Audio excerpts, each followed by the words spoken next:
Pregnancy మొదలైన దగ్గర నుంచి ప్రతి తల్లి కాన్స్టాంట్గా విమర్శలు ఎదుర్కొంటానే ఉంటుంది. దానివల్ల ఆమె మెంటల్ హెల్త్ అనేది చాలా ఎఫెక్ట్ అవుతుంది. అంటే అందరూ అని చెప్పను, some at least 60% of the mothers ఈ ఇష్యూని ఫేస్ చేస్తున్నారు. ఒకళ్ళు రీసెంట్గా మెసేజ్ చేశారు నాకు, మేడం నాకు చాలా స్ట్రెస్లో ఉన్నాను, నా బేబీకి ఏమన్నా ఎఫెక్ట్ అవుతుందా అని. ఖచ్చితంగా ఎఫెక్ట్ అవుతుందండి. మదర్ స్ట్రెస్ అనేది ఆ హార్మోన్స్ ఏవైతే ఉన్నాయో బేబీకి కూడా ట్రాన్స్ఫర్ అవుతుంది. ఇంత స్ట్రెస్లో ఉంటే ప్రీటర్మ్ లేబర్ అవ్వచ్చు, అంటే ముందుగానే బేబీ కూడా పుట్టేయచ్చు.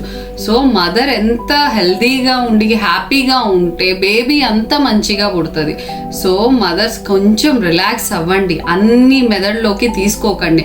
అట్ ద సేమ్ టైం చుట్టూ ఉన్న ఫ్యామిలీ కూడా ఆమెని కాన్స్టెంట్గా మేము అప్పట్లో ఇవి చేసేసాం కొండెత్తేసాం అన్నీ ఎత్తేసామంటే కుదరదండి. కొంచెం వాళ్ళకంటూ సపోర్ట్ ఇవ్వండి. కొంచెం బేబీ పుట్టిన క్షణం నుంచి ఎదురయ్యే విమర్శల గురించి మాట్లాడదాం ఇప్పుడు. ఫస్ట్ థింగ్ ఏంటి, నువ్వు నార్మల్ కనలేకపోయావా? మేము అప్పట్లో 4-5 నార్మల్గా కనేసామమ్మా, నీకు ఆపరేషన్ అయిందా? ఇవి కామన్గా వచ్చేది. ఆపరేషన్ అయితే ఏంటి, నార్మల్ అయితే ఏంటి, మదరేగా కంటుంది, ఏదైనా ఆమె కదా పెయిన్ ఫేస్ చేస్తుంది. ఇలాంటిది ముందు అడక్కండి. మీరు అస్సలు సిజేరియన్ ఎంత కష్టమో తెలుసా? మదర్ లేవటం, ఆమెకి పుట్ట కోస్తారండి, కింద ఎన్ని లేయర్స్ కోసి తీస్తారు. మీరు ఫస్ట్ వచ్చి అయ్యో నార్మల్ అవ్వలేదా అనుకుంటూ చుట్టూ ఉన్న చుట్టాలు ఉంటారు చూడండి, అయ్యో నీకెందుకు అవ్వలేదు, నార్మల్ అవ్వలేదు, ఇంకా వదిలేయండి దాని గురించి. ఆమె హీల్ అవ్వాలి ఫస్ట్, అక్కడి నుంచే మొదలైద్ది డిప్రెషన్. అండ్ తర్వాత నెక్స్ట్ వచ్చేది ఏంటి, పాలు పడలేదా? మదర్ ఇంకా ఫుడ్ కూడా స్టార్ట్ చేయలేదు కదండి, 3 days పడుతుంది. సిజేరియన్ తర్వాత మదర్కి ఫుడ్ స్టార్ట్ చేసినప్పటి నుంచి మిల్క్ ప్రొడక్షన్ అనేది స్టార్ట్ అవుతుంది. అండ్ మీరు బేబీని కూడా దగ్గరకు ఉంచాలి మదర్కి. అయ్యో మిల్క్ రావట్లేదేంటి అంటే ఆ మెంటల్ హెల్త్ ఇంకా డిస్టర్బ్ అయింది. ఆల్రెడీ సగం ఆ ఆపరేషన్ పెయిన్స్లో ఉంటుంది, మీరు మిల్క్ రావట్లేదని మొదలు పెడతారు, నాకు రావట్లేదా అని అప్రహెన్షన్ ఫీల్ అవుతుంది. ఆ స్ట్రెస్లో ఉన్న ప్రొడక్షన్ కూడా తగ్గిపోతుంది. సో మీరు మదర్కి కంఫర్ట్గా ఉండాలి కానీ చుట్టూ వాళ్ళు ఆమెను ఎప్పుడు క్వశ్చన్ చేసేటట్టు కాదు. వచ్చినా రాకపోయినా పాలు మీరు పట్టించడం అనేది కాన్స్టాంట్గా చేయాలి. 2 గంటలకు ఒకసారి మదర్ చేత ఫీడ్ ఇప్పించాలి. తల్లి దగ్గర ఎక్కువసేపు ఉంచితే మదర్కి మిల్క్ ప్రొడక్షన్ అనేది వస్తుంది. ఇప్పుడు తర్వాత కామన్గా జరిగేది ఏంటంటే బేబీ పుట్టంగానే అందరూ వచ్చేస్తారు చుట్టాలు. బేబీ అండి, ఇన్ఫెక్షన్స్ వస్తాయి, మనము అర్థం చేసుకోవాలి కదా. ఇవన్నీ పేరెంట్స్ చెప్పలేరు, ఎవరు చెప్పలేరు. మనం కాన్స్టాంట్గా బేబీని ఎత్తుకుంటూ అటు తిప్పుతూ ఇటు తిప్పుతూ, అంటే రూమ్లోనే వీళ్ళ చేతుల్లో వాళ్ళ చేతుల్లో ఎంతమంది నుంచి ఎన్ని ఇన్ఫెక్షన్స్ వస్తాయి, మనం అది కూడా ఆలోచించాలి కదా. మదర్ హెల్త్ కూడా ఇంపార్టెంట్ కదా. వస్తూ పోతూ ఉంటారు. ఆ 3 days హాస్పిటల్లో ఉన్నంతసేపు మదర్కి రెస్ట్ ఎక్కడి నుంచి వస్తుంది? ఆమె రెస్ట్గా రిలాక్స్డ్గా ఉంటేనే మిల్క్ ప్రొడక్షన్ వస్తుంది. బేబీని గుండెల మధ్యలో పెట్టుకొని ఉండాలి మదర్, అప్పుడు ప్రొడక్షన్ వస్తుంది, మిల్క్ ప్రొడక్షన్. మీరు కాన్స్టాంట్గా ఉంటే ఆమె ఎట్లా పెట్టుకోగలదు? లేదు కదా. కొంచెం అర్థం చేసుకోండి. చుట్టూ ఉన్న వాళ్ళు వచ్చారా, చూసారా, వెళ్ళిపోయారా. ఎక్కువ మాట్లాడద్దు.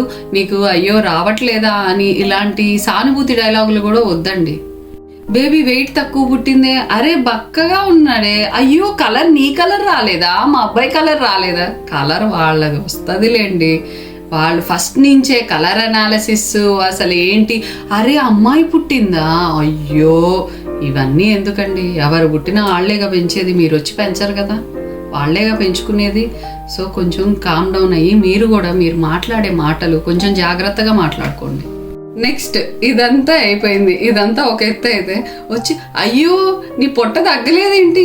అప్పట్లో అయితే బాగా బిగేసి కట్టేవాళ్ళు. నార్మల్ డెలివరీ తర్వాత పొట్ట అస్సలు కనిపించేది కదా. పొట్ట ఉంటుందండి, 9 months పెంచిన పొట్ట ఒక్కసారిగా ఎలా తగ్గిద్దండి? కట్టేసేయాలి, కోసేసారు, ఇవన్నీ ఎందుకండి? వాళ్ళ పొట్ట వాళ్ళకి తగ్గిద్ది. ఇది కూడా మదర్ హెల్త్, మెంటల్ హెల్త్ మీద ఎఫెక్ట్ అవుతుంది. మీరు అవన్నీ అబ్జర్వ్ చేయట్లేదు. నీళ్లు తాగితే పొట్ట లావైపోతుంది అంటారు, అదేం ఉండదండి. నీళ్లు తాగితే నీళ్ళు ఎక్కువ తీసుకోవాలి, తీసుకుంటేనే బెటర్గా మిల్క్ ప్రొడక్షన్ కూడా వస్తుంది. అండ్ పచ్చాల విషయాలకు వస్తే డిశ్చార్జ్ అయిపోయారు, వచ్చారు, ఇంకా ఇది తినకూడదు అది తినకూడదు అంటారు. అలాంటివి ఏమీ లేవండి. మదర్ ఎంత కంఫర్టబుల్గా ఆమె అరాయించుకోగలుగుతుంది, ఆమె గ్యాస్ట్రిక్ ఇష్యూస్ ఏం రావట్లేదంటే అలాంటి ఫుడ్స్ అన్నీ తినచ్చు. ఏమి స్పెసిఫిక్గా పొట్లకాయ, బీరకాయ ఇలాంటి కాయలే కాదు, అన్నీ తింటేనే ఫుల్ ఫ్లెడ్జ్డ్గా మిల్క్ ప్రొడక్షన్ అనేది వస్తుంది, బేబీకి ఫీడ్ చేయగలరు. అండ్ తల్లులకు కూడా చెప్తున్నానండి, మీకు పాలు రాకపోతే ఏమవుతుందండి, ఏదో పెద్ద కష్టం వచ్చి పడినట్టు అంత డిప్రెషన్లోకి వెళ్తారు. పాలు రాకపోతే ఫార్ములా ఫీడ్ ఉంది కదా, ఫార్ములా పట్టించవచ్చు కదా. ఇప్పుడు అది రాకపోవడం వల్ల మీరు మెంటల్గా కొంతమంది పేరెంట్స్ని చూసాను, అయ్యో నాకు రావట్లేదు మేడం రావట్లేదు అని టెన్షన్ పడతారు, బాధపడతారు, ఏడుస్తారు. ఏమవుతుందండి, ఇప్పుడున్న అడ్వాన్స్మెంట్స్కి తల్లి పాలతో ఈక్వల్ కాకపోయినా మంచిగా ఫార్ములా ఫీడ్ వచ్చింది. ఎంతవరకు మీ మెంటల్ హెల్త్, మీ హెల్త్ ఎఫెక్ట్ అవ్వనంత వరకే మీరు బ్రెస్ట్ ఫీడ్ చేయండి, వచ్చినంత వరకే ఇవ్వండి, మిగతా ఫార్ములా ఫీడ్ ఇవ్వండి. మ్యాక్సిమం మీరు ఇవ్వడానికి ట్రై చేయండి, అంతే. నాకు రావట్లేదేమో అంటే రాదు. సో మీరు రిలాక్స్డ్గా ఉండండి, ఎంతవరకు వస్తే అంతే పట్టిస్తాను, ఏమవుతుంది అనే దాంట్లో ఉంటే మీకు మిల్క్ ప్రొడక్షన్ యూజువల్గా బాగానే వస్తుంది.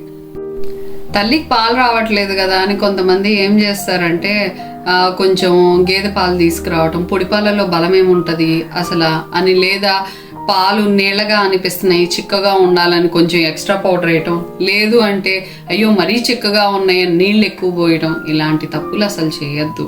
ఒక స్కూప్కి 30 ml వాటర్, అది కూడా మీరు చూసుకోండి ఏ ఫార్ములా వాడుతున్నారు. కొన్ని ఫార్ములాస్కి వేరుగా ఉంటాయి, సో మీ డబ్బా మీద ఉంటుంది, దాని ప్రకారమే కలపండి. అండ్ కొంతమంది తేనె పెట్టేస్తూ ఉంటారు, కొంతమంది రిచువల్ అండి, కొన్ని వాటిల్లో మదర్ ఫస్ట్ వచ్చే పాలు పిండేసి పడేస్తారు. అవి న్యాచురల్ వ్యాక్సిన్ అండి, అది ఖచ్చితంగా ఇవ్వాలి. సో మురిపాలు అని చెప్పేసి పడేయటాలు ఇలాంటివి ఏమీ చెయ్యకండి. తల్లి పాలు చాలా మంచిది అండ్ పట్టించండి, ఏది పడేయద్దు. బేబీ పుట్టాక 11వ రోజు నుంచి మొదలవుద్దండి, అప్పటిదాకా ఏముండదు. 11వ రోజు చక్కగా స్నానం నలుగు పెడతారు, ఫుల్గా బేబీకి అదేసి రుద్దుతారండి, చేపను రుద్దినట్టు పైన చర్మం తీసేస్తున్నారండి మీరు. పిల్లలకి ఎంత డెలికేట్గా ఉంటుందండి పిల్లల చర్మం, మీకు తెలుసు కదా. పిల్లల్ని మీరు గిచ్చితేనే అమ్మో ఎర్రగైంది అనుకుంటారు, అలాంటిది మీరు ఆ చర్మం మీద రుద్దుతారు చూడండి, అట్లా వేసి బండకేసి బాదినట్టు బాదుతున్నారు నీళ్లతో. కాదండి, ఆ ఎదుగుదల నీళ్ల మీదే వచ్చింది, అదంతా ఒకప్పుడు అండి. ఇప్పుడు అలా కాదు, జాగ్రత్త చేపించండి, అలా రుద్దొద్దు మీరు. ఆ పిండి ముద్ద కాదు కదండి పిల్లలు, వాళ్ళకి ప్రాణం ఉంది, పసిపిల్లలు, వాళ్ళు తట్టుకోలేరు. సో మీరు ఆ నలుగులు వేసి ఇంకా పొడి పిండేసి రుద్దుతూ ఉంటారు. అసలే అలాంటి వాటి వల్ల ర్యాషెస్ వస్తాయి, వాళ్ళ స్కిన్ చాలా సెన్సిటివ్గా ఉంటుంది. ఇంకా నెక్స్ట్ మన కాటుకకు వద్దాం. కాటుక పెడితే కళ్ళు పెద్దవి అవుతాయి అంటారు. ఏం పెద్దదండి, అసలు కాటుక పెడితే కళ్ళు పెద్దవి ఎక్కడ అవుతాయండి? మరి మీరు రోజు పెట్టుకుంటే మీ పెద్దవి అవుతున్నాయా? లేదు కదా. ఆ దాంట్లో ఉండే చిన్న చిన్న పార్టికల్స్ వల్ల ఇంకా వాళ్ళకి ఇన్ఫెక్షన్స్ వస్తాయండి, అది ఆలోచించండి. నెక్స్ట్ ఇంకా ధూపం వేసేస్తారు బాగా, పిల్లలకి బాగా ఆరాలి, వాళ్ళకి తడి ఉండకూడదనేగా ధూపం వేస్తున్నాం అంటారు. ఆ ధూపంలో ఎన్ని చిన్న పార్టికల్స్ ఉంటాయి తెలుసా? వాటి వల్లే ఆస్తమాలు, ఎలర్జీలు, పిల్లలకి కాన్స్టాంట్గా జలుబులు, దగ్గులు వస్తున్నాయి. మీరే ఆలోచించండి. ఇవన్నీ ఒకప్పుడు ఇంకా వినట్లేదు. నిజం చెప్పాలంటే పాపం పేరెంట్స్ ఎడ్యుకేటెడ్ అయ్యుండి ఇవన్నీ వద్దంటున్నారు, కానీ గ్రాండ్ పేరెంట్స్ మిమ్మల్ని పెంచలేదా, మీరు బాగా పెరగలేదా అనుకుంటూ పెంచుతున్నారు. అప్పుడు వేరు ఇప్పుడు వేరండి. మీరు ఆలోచించి చేయాలి. వాళ్ళ పేరెంట్స్కి ఇష్టమైతే చేయండి, అసలు పేరెంట్స్ కూడా ఇలాంటి వాటికి ఒప్పుకోకండి. నెక్స్ట్ పౌడర్స్ అండి, ఫుల్గా సున్నం కొట్టినట్టు కొడతారు. అసలు టాల్కమ్ పౌడర్స్ యూజ్ చేయకూడదు పిల్లల్లో, జస్ట్ మాయిశ్చరైజ్ చేసేసి వదిలేసేయండి. అంతేగాని పిల్లలు చీదర్ చేసుకుంటారు, కొంచెమన్నా పౌడర్ ఉండాలని పౌడర్లు రాయొద్దు. వాటి వల్ల మళ్ళీ రెస్పిరేటరీ ఇన్ఫెక్షన్స్ వస్తాయి, జలుబులు దగ్గులు వస్తాయి. చేతులకి ఉంగరాలు పెడతా ఉంటారు, కక్కుడు రింగ్ అంటారు, ఇలాంటివన్నీ ఆపేసేయండి. చేతులకి నల్ల తాళ్ళు కట్టడాలు, ఇవన్నీ వాళ్ళకి కాంటాక్ట్ డర్మటైటిస్ వస్తాయి, తెలుసా మీకు? ఇంకా ఏమన్నా మూఢనమ్మకాలు మీకు తెలిసినవి ఉంటే ఖచ్చితంగా కమెంట్ చేయండి. ఇలాంటి వాటిల్లో మీరు ఏది ఫాలో అవుతున్నారు అనేది కూడా కమెంట్ చేయండి. ఇలాంటి ఎవరికి తెలియాలో వాళ్ళకి షేర్ చేయండి.